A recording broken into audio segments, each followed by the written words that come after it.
Okay, I think we should get started so we can make the most of our time and enjoy the nice view that Chip is providing us out into the Pacific Ocean. So thank you everyone for joining us today. I'm Alex Tell. I'm the gallery manager here at the Mishkin Gallery at Baruch College, CUNY. We're very pleased that you're here to join us for this artist talk with Ant Farm's Chip Lord and Curtis Schreier. This event is organized in conjunction with our current exhibition, Who Speaks for the Oceans? The exhibition was co-curated by Elena Claire Feldman, director and curator of the Mishkin Gallery, and David Gruber, distinguished professor of biology and environmental science at Baruch. The exhibition is on view now through December 9th. I will now hand it over to Noa Heller, a recent graduate of Baruch College, who was a student in the seminar taught by Elena Feldman and David Gruber last semester called Who Speaks for the Oceans? And Noa will introduce the artist for us.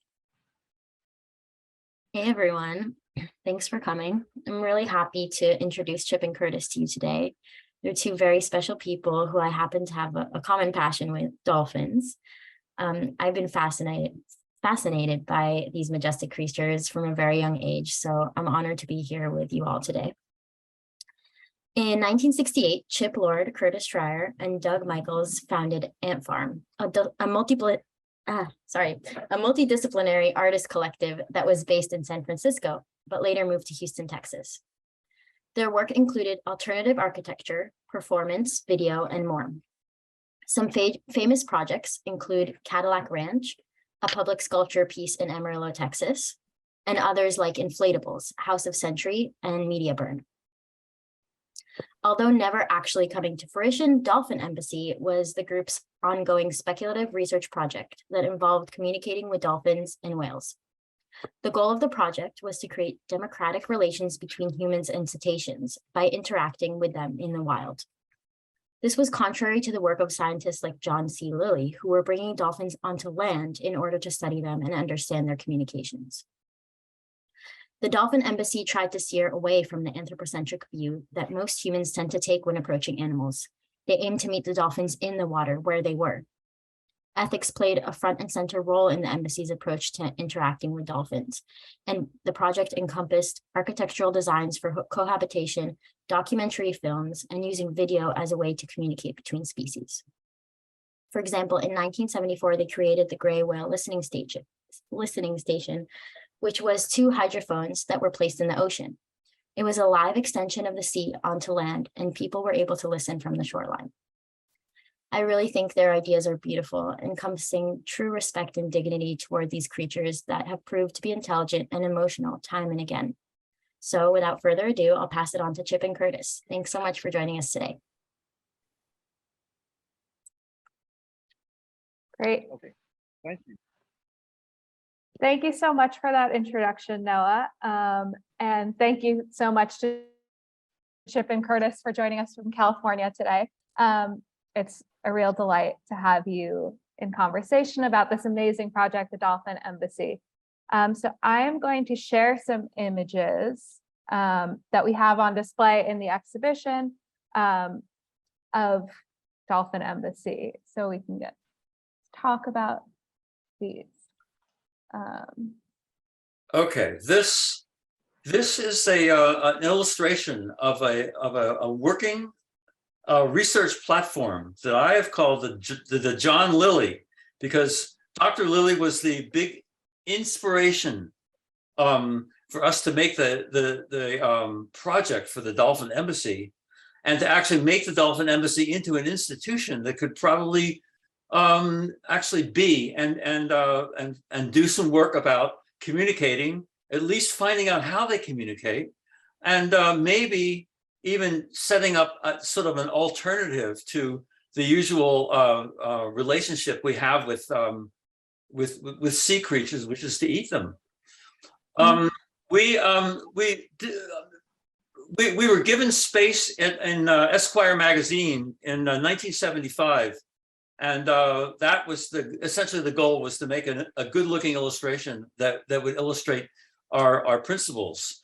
We also heard about Dr. Lilly's work, and we found that he had been taking some sort of an elevator, an elevator with a tank on it, and moving his dolphins up into his laboratory. To me, this was essentially the biggest problem with doing research of this kind, and every aspect that I tried to draw into this project involved having free dolphins with come and go access to as many humans as that could be supported by a type of new age tetrahedral, essentially the version of a spacecraft for outer space. I think that's all I want to talk about right now. The thing was designed, essentially was designed for maybe 100 people and as many dolphins that could come and go. People concluded that probably the biggest help starting out would be that we could offer medical services, and if dolphins knew that they could come to get a little bit of care, they might just come in just to use the place as a hospital. Each of the corners of this particular design, I would just like to mention, have these interspecies living room, which is essentially the top half of which is a forest and the bottom half of which is an undersea grotto. And that's what you see, the green with the entry area. Yes. Yep. And there'll be 3 of these in the craft, and I'll stop talking about the craft. Oh, no, I love to hear the sort of design ideas and how the architectural All right, design. all right. I'm going to go further on the one on the right shows one of the principal features, and that is you can see a spiral filled with water. They're actually like little dividers between the. This is a sort of a water stair so dolphins can go up can go upstairs and be in at any room in this thing. On the left-hand drawing, you can see some of the sections through the water stair, and as well as you can't really see the point at which the water stair mates with the rotating platform. But that was essentially the heaviest would have been the heaviest task in designing it, is to make all that work. So when this drawing was issued, I had a lot of criticism that wild dolphins would not go up a spiral like that, and they would not like to be in such tight places. So that brings us to today, and we were going to talk about doing an improved version of a water stair, probably in a future project. We don't need to build the entire Lily, and we don't even have to be on the ocean, outside the ocean. We could have a project with a design build and do it on the shore of an internal bay that is known to have dolphins and is known to have friendly dolphins. I would say, like the west coast of US, Australia, maybe parts of Africa, and the east coast in Florida. So that's essentially. Let me jump in here for a minute to say that these 2 drawings here, they jumped almost as is out of Curtis's sketchbook, and were really a very detailed initial rendering of this idea. But then it was brought, the idea for the Dolphin Embassy was then brought into the ant farm group. And I know that you have, I think if you go, Alex, to the next set of images, you'll see how it was developed into a kind of proposal to, well, I guess actually, design and build it in reality. And well, we'd also like to mention that you're looking at the proposal, which is to build a smaller craft in Australia. Doug went over there, and in fact, 3 of us, Doug, the other Doug Herr, and myself went over there to try to drum up some interest. Australians were really in love with this project, and Doug actually made a few contacts with people that one guy had a boat yard, and another one was was willing to give him some money and to provide office space in downtown Sydney. Uh-huh.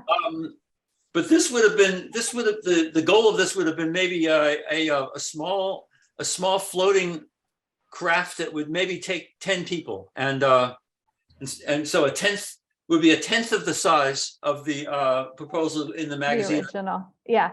So yeah, I am so curious to hear. That's a great introduction to the project, and hearing about how the design came together is really sort of, I think, illustrative of the sort of ethos behind the project. Yeah. And you explained so beautifully this sort of inviting the dolphins up to meet you in the craft, and joining together in this interspecies living room, which I think is such an amazing sort of formulation of a space.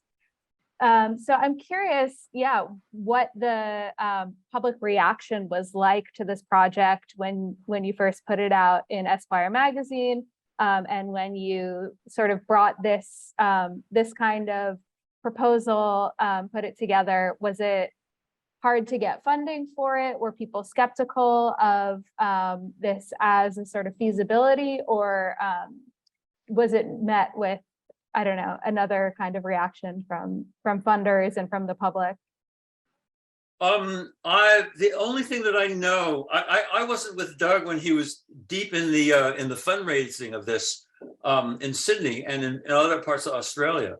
But what I know, that there was a group called Dolphin Embassy that later on took ordinary craft and took people out to essentially cruise the bay and swim with dolphins, because it's known that in parts of Australia that the dolphins come around and look for people, and they just like us. So I can't really tell you what kind of, the magazine article essentially just went by the board. It was just something that people took a long, it seemed that people took a long time to notice it and to get back with us. Opinions and requests, and we never built the small version was in the model stage, but Doug never got further than that. But you know, one thing I want to say here is that the name Dolphin Embassy just resonated with so many people. The idea, it just said, let's explore interspecies communication with this other very intelligent species. And so I think lots of people understood that and got that idea. And obviously, you know, that was 50 years ago. And there's been a lot of work since then in the kind of hard aspects of science, the development of submersible crafts to go deeper and deeper into the ocean and so forth.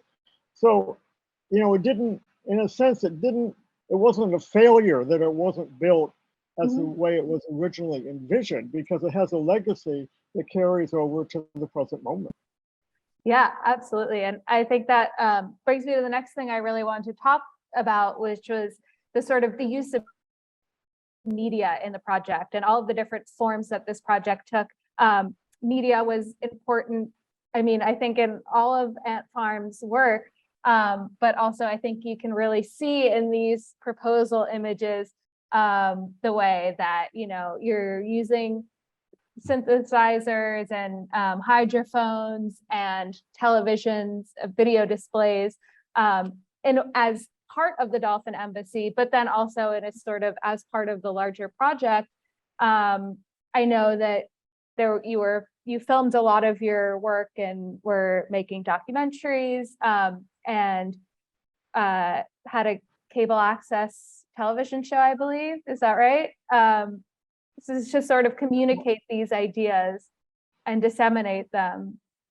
So I guess I'm curious, yeah, sort of how you conceived of the media aspects of this project. Yeah, you know, we were already involved with portable video from 1972. And so it was sort of logical that maybe this could be a medium that the dolphin would, being a visual, primarily visual and audio sensory type species, maybe that would be a key to to making the interspecies communication work.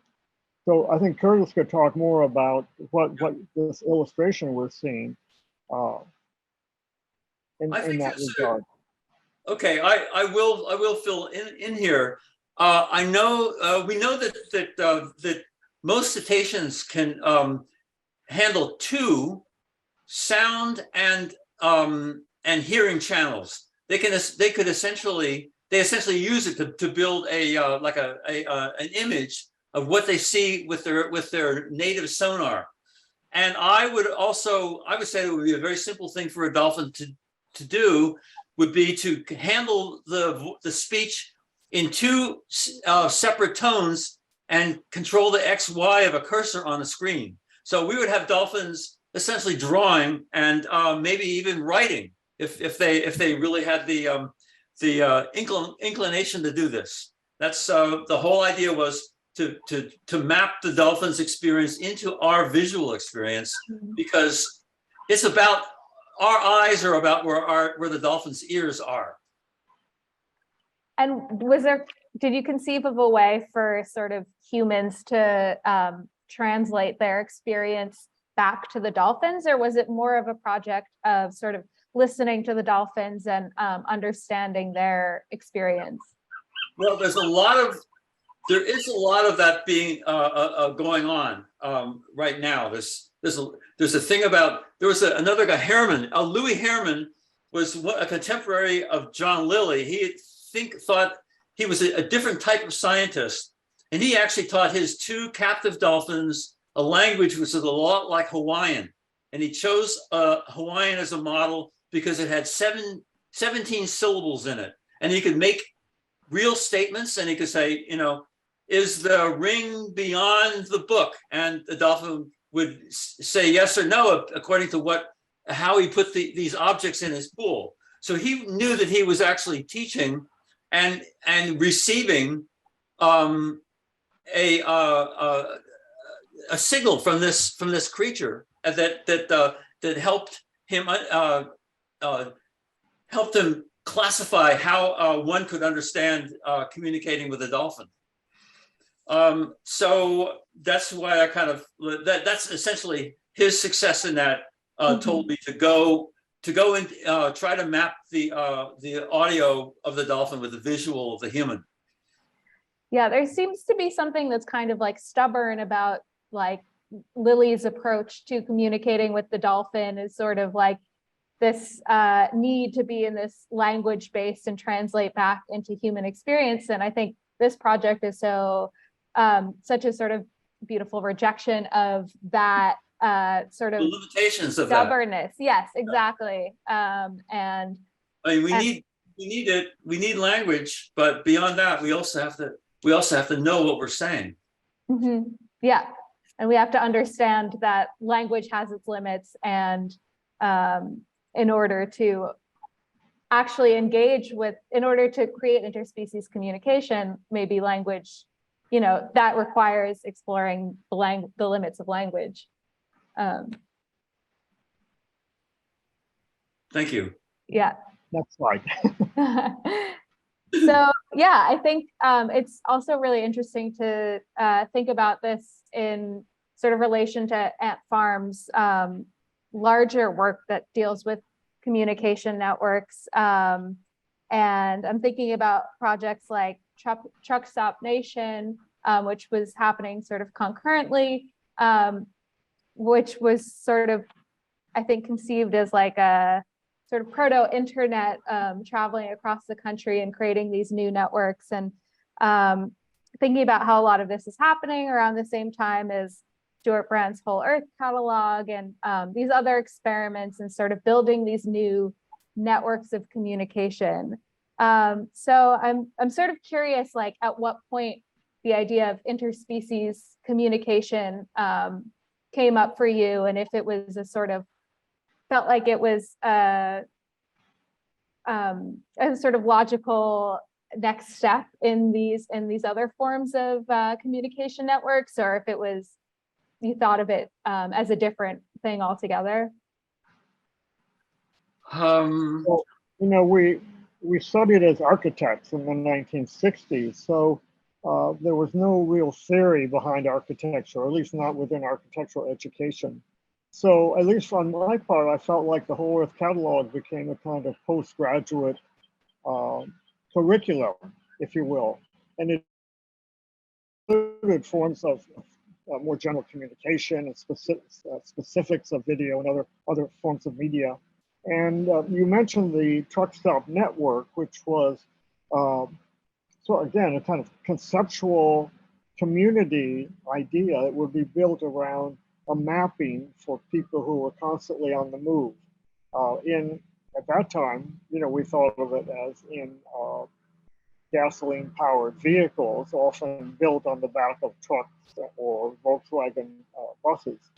But so we were thinking, how would you design and connect people from different truck stops along the way of a much larger network?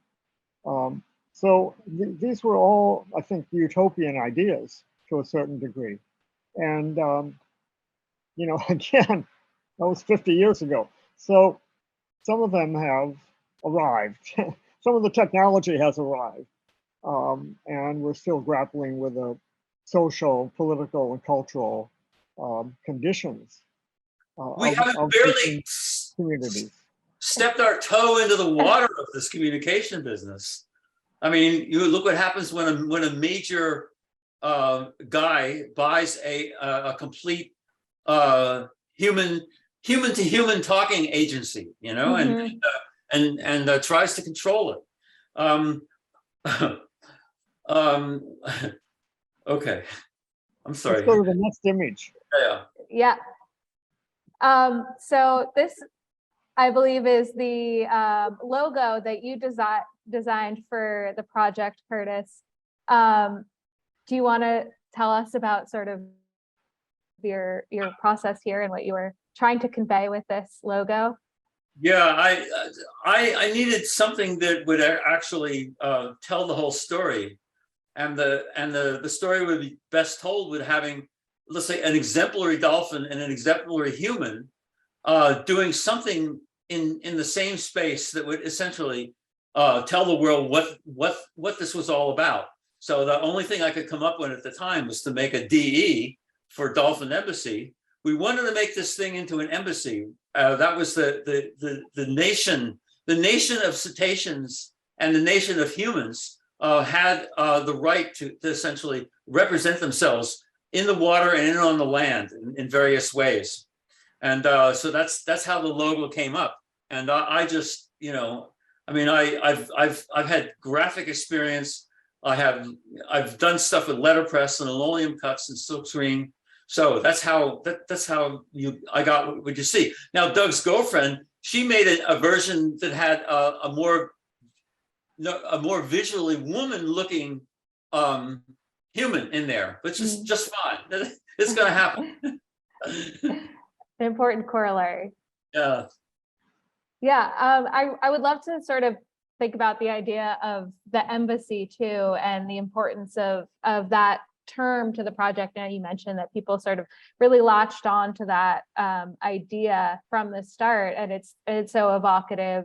I think in the sort of, once again, sort of the limitations of the Lilly model of like the laboratory, and I think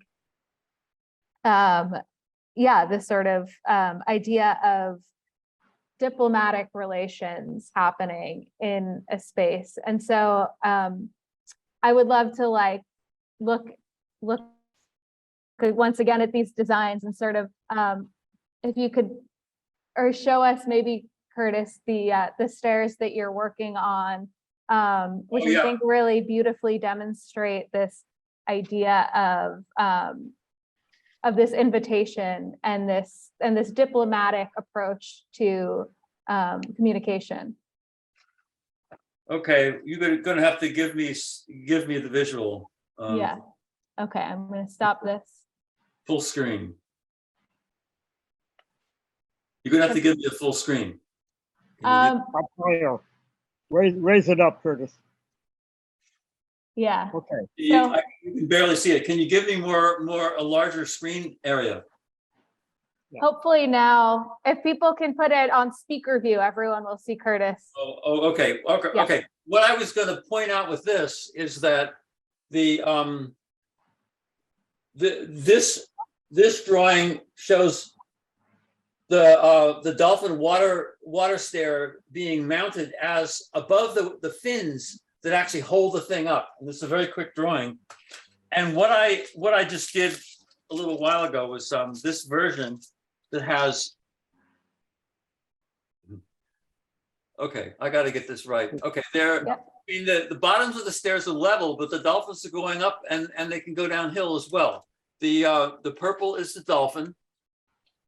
And the yellow? The yellow is the air on the edge of the restraint that holds the water in. In other words, the air floats, and then a piece of flexible material goes down and meets the solid material, so that when the dolphin makes a leap, it can flop over this thing. A little bit of water gets thrown back, but most of the water stays. Most of the water stays in the stair enclosure itself. And the idea of the of what you're seeing is this is essentially wrapped around the structure of the craft. So that's it. It's an amazing piece of design, and I'm so sort of fascinated by you know, the training as architects, and whether it prepared you in any way for designing for animals, or if this is a sort of like, how do you wrap your head around designing for a species that you haven't lived, embodied? Is that sort of like anathema to an architectural discipline, or does it feel sort of part of the training? When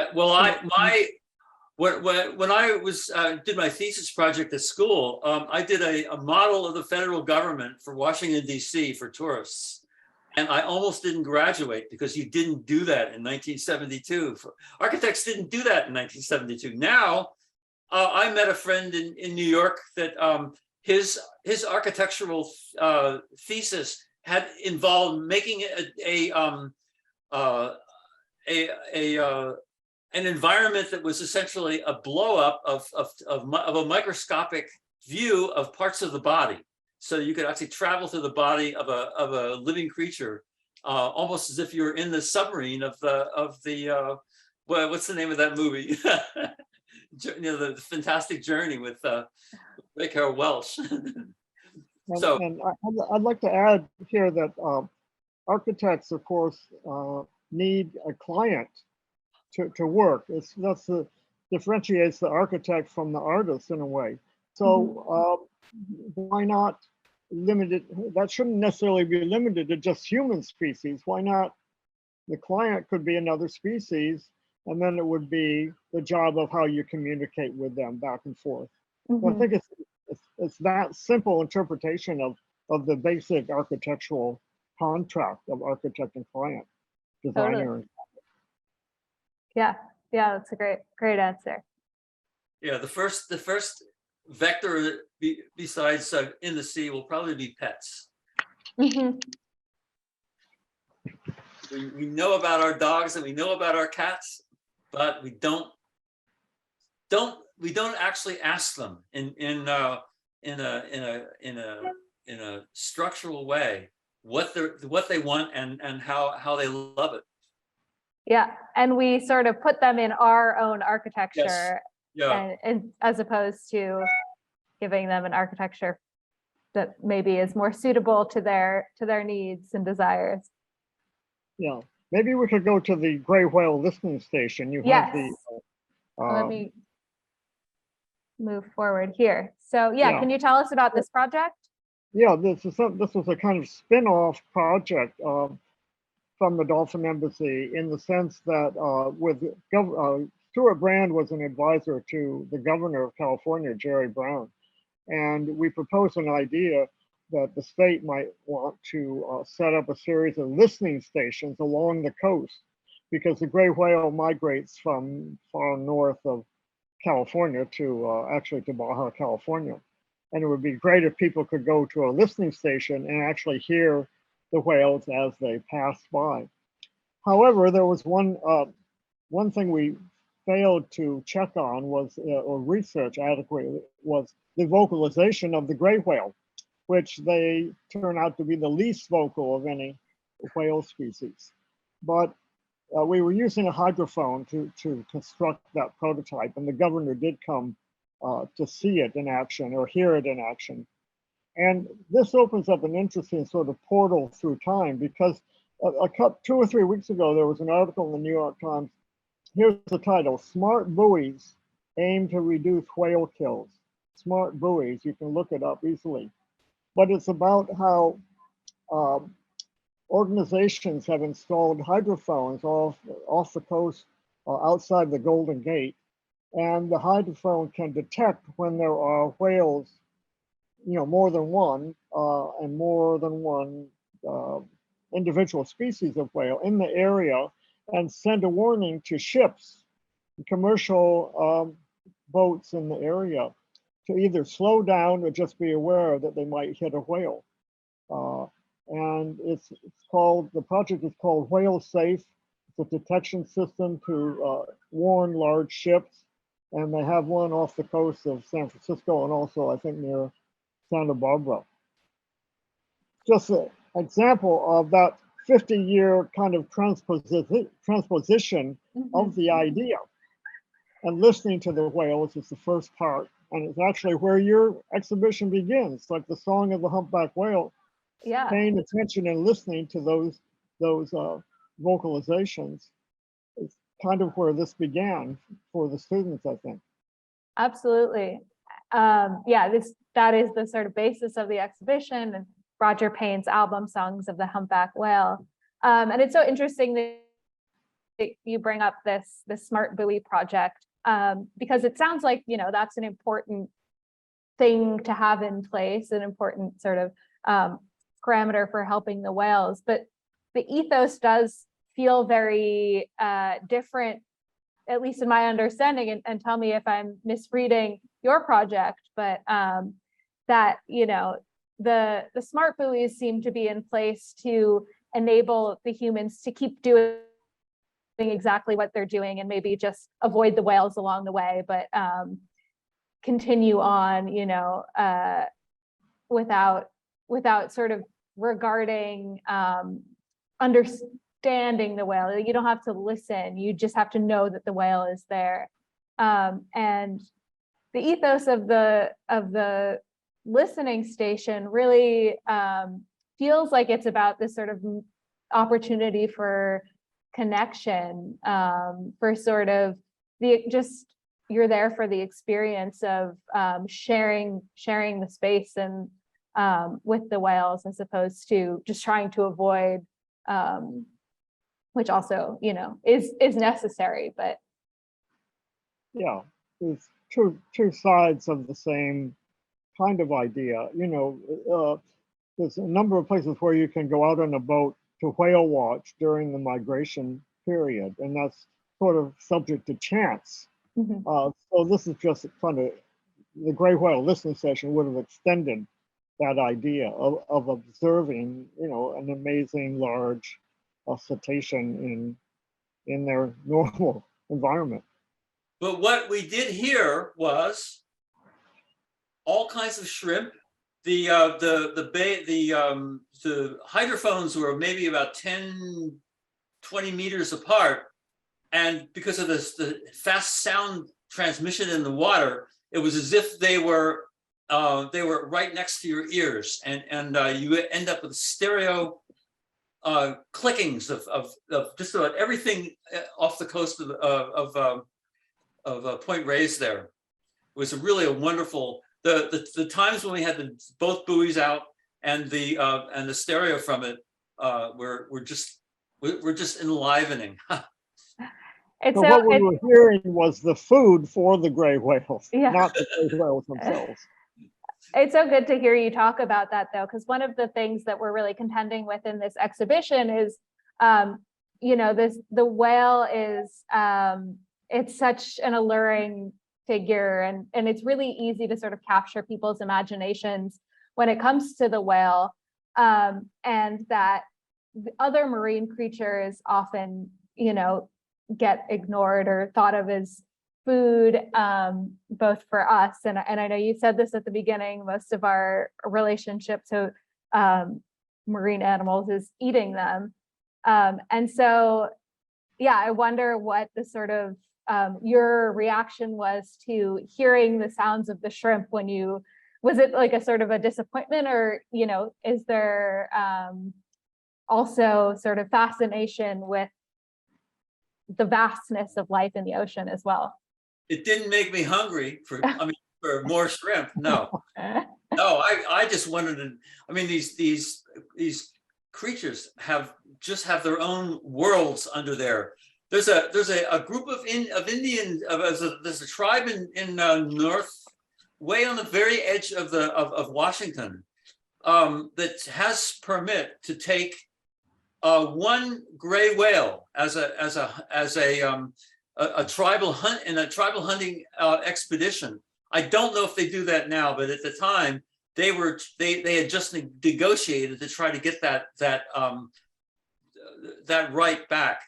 And I thought that the idea was to actually the tribal boats, which were powered by paddles, were about the same speed as the whale. So I wrote to these guys, and I don't know if I ever got a proper answer, but I wrote to them the whole idea was that you and the whale are having a race, and it's a cultural race rather than a kill for food.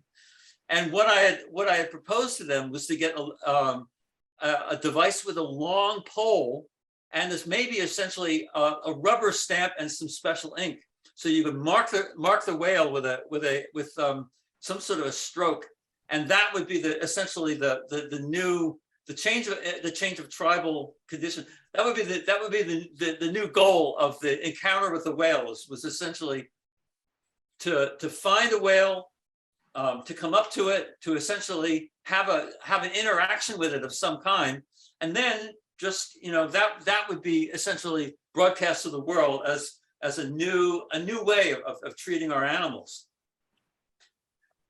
I don't know what happened. I lost all the stuff from that. I even had some drawings of a bunch of people going after a whale and making a little fluorescent mark on them. But unfortunately, they're not in my archive anymore. Sorry. That's great.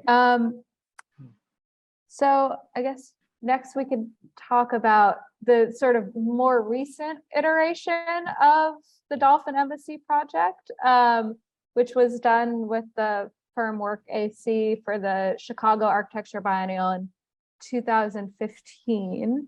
Can you tell us a bit about this, what this iteration was and how it came about, and yeah, what we're looking at here? Well, we were invited to work with the principals of WORKac, architecture company Danwood and Amaro Andrus. And they proposed the idea of looking at some of Ant Farm's work, the Dolphin Embassy being one part of that. And then, in a sense, sort of bringing it into the present and continuing the design process. And in you know, a contemporary moment where there's more information available. And I think if you went to the next slide, I think it's a photo of a model that was made in the project we called 3C City, climate, cruise, and Convention. Yes. And the idea being combine the functions of research with tourism and possibly even helping climate migrants with a large ship that would be doing this extension of the Dolphin Embassy type research, but with participation of you know, people on a cruise ship, and at a very large scale. And so it was revisiting a project, but also trying to extend it at the same time. Mhm. And it was shown at the Chicago Architectural Biennial. At the premier biennial, the very first biennial starred this. It was good. I'm so curious about what it sort of felt like to come back to this project like 50 years, 40 years later. Did it feel like it still felt pressing and relevant in all of these ways, or were there aspects that felt like they needed updating in order to fit the present moment? I was a little bit, you know, the fact that they had just taken my magazine illustration and done a couple of drawings on it. They actually did a pretty good job of doing some of what I might have done to make the thing real, because I never had drawn straight architectural sections and plans of the craft. They were all done with axonometrics and perspectives. So I thought that was good. And this particular piece, I was consulting on how to make the thing move. And by the time it got done, I realized it was just absolutely too big for a single motive power that did it. So one of the things that we're going to be doing in the spring is perhaps doing an expansion of 3C City. And what I've come up with is essentially a sail-powered tugboat. And we'd have 3 tugboats that would essentially anchor to the corners and use that for all the moving that the 3C City actually has to do. And then these structures would essentially sail away, and they might need to have races with each other or something like that out on the ocean. But 3C City would then look like a piece of land, like an island land that had just been transformed. And I think that's the way I'd like to approach their iteration of our original project. Because this essentially is it's Convention City, it is Dolphin Embassy, and it's the House of the Century, the Motel of the Century, all wrapped up into one. I think maybe one of the shortcomings of the original project and this project is that we didn't really have scientists involved on the team. And that would have, in both cases, required larger budgeting, more outreach, longer term project, and some form of sponsorship. So maybe in both cases where we're putting an idea out there, and as Curtis says, we're still continuing to work on it. Amazing. And so do you have a sense of like who the ideal inhabitant of the Dolphin Embassy would be? Do you want to be on there? Do you want scientists on there? Do you want artists on there? Everybody, all of the above? Yeah, all of the above. Yeah, all of it. Well, the original craft, the lily craft, wasn't really that big for a. I mean, this is a lot bigger, and essentially you would have to have ideally something that would be a small city at sea in a way. And at first, I know that it would be all completely dominated by. Well, I mean, just as I say, it could also be dominated by medical personnel, because one could deploy the lily to various places where there's been ecological wreck and ruin, and try to help the creatures that are surviving and get them back to the levels that they should be, as well as just general science. And I considered it was a scientific platform, and it wasn't really meant for education unless you take your education by learning things. There's also now something called scientific crowdsourcing, where especially like counting birds, counting specific species, where the public is invited to participate for one area or region. And I think it would be good to look at that kind of model and find a way to bring it into the Dolphin Embassy. Absolutely. Yeah. The term I've heard for that is citizen science. So that seems like it's a Right. perfect sort of, it fits perfectly with the idea of the embassy. We're all citizens of the Dolphin Embassy. That's right. Yes. They had a project where you could take, you get this software and you could essentially experiment with folding proteins, and because they were interested in mapping how long and complex molecules fold. So they figured, well, not only can we do it mathematically, we could also essentially send out these kits and get people to experiment with things. And then they can report their success or failure at it. And it just sort of opens up science. That was just an example of what something that was it was actually done a long time ago. I don't even know if you can still get the kits, because I think they've solved how these molecules fold just by going through this process of essentially calling for all possible inspirations. I mean, that's in a way that's how a lot of things should be done, especially the things that are being proposed for the public. Let's say like new developments and uses of the, whether they want to build a new Panama Canal. That would be something that one should be able to model very, very, very firmly before actually digging a single wad of dirt. Great. Well, I think we should open it up now to audience questions. I think we have a few in the chat. If anyone else has questions, you can feel free to put them in. So one of the first questions I'm seeing here is, why do you think Australians were so interested in the Dolphin Embassy project? Because they live on it. They live in a simulacrum of what we were building. Their country is an island, essentially a continental island, and there has been sea interest forever.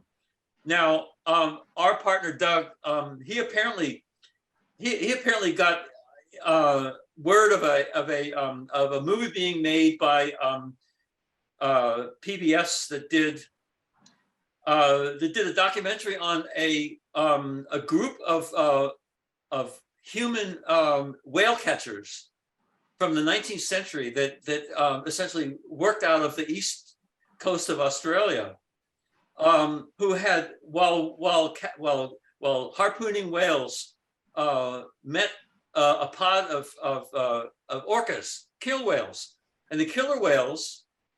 This was in the 1850s, so this is a really like ancient communication between human and whale. There was something that this pod and that these human whalers had together that I'm not really sure what was going on, but they made an arrangement so that the pod would go and track down whales.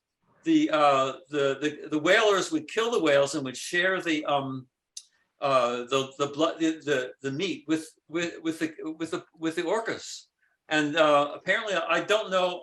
I have a feeling that this has happened more than once in culture. There's a lot of myths about places in Australia, and also about in the Greek myths. There's some stories about dolphins as well. So it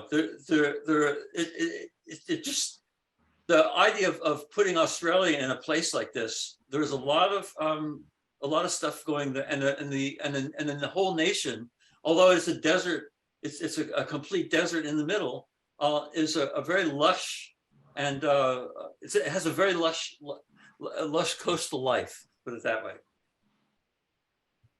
Amazing. Yeah, I think also when you were just talking, I was thinking about the sort of the mythology of the dolphin more generally, and sort of how that was played into the Dolphin Embassy. I think once again, like, dolphins occupy a similar place in our imagination that whales do as well.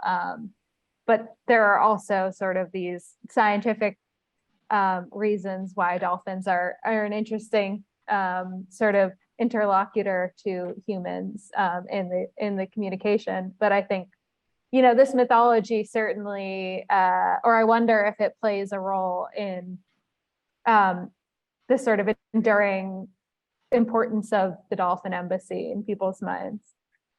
It could. This is happening to other animals too. Mm.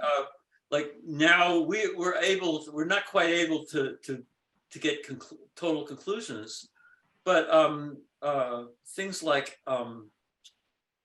what are they? Oh, I forgot. Oh, come on, I lost it. I'm sorry.